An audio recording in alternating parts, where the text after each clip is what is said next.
फकीर मोहन स्वयंशासित महाविद्यालय रे गतकाली छात्री निज देहरे पेट्रोल ढाली आत्महत्या उद्यम घटना परे गुरुतर अवस्था भुवनेश्वर एम्स रे चिकित्सा चली छात्री आशु आरोग्य कामना करी मंदिर रे सहपाठी और छात्र छात्री माने 108 दीप प्रज्वलन करिसेंती।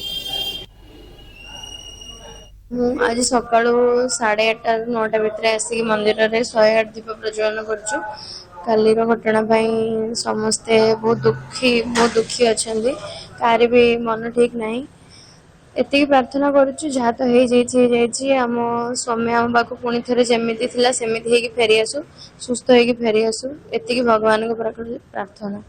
समस्ते आसी 8:30 बेलू आसिक पूजा कलु सौम्या ना पूजा कलु आउ जो उद्धार कर पूजा कलु समस्त ना पुष्पांजलि देलु 108 दीप प्रज्वलन कलु कर सारिकी बसीचु ये भगवान पाखे गुहारी करुचु भगवान ताको पुणी थे सुस्थ सबल करके आम पाक फेरई दियंतु।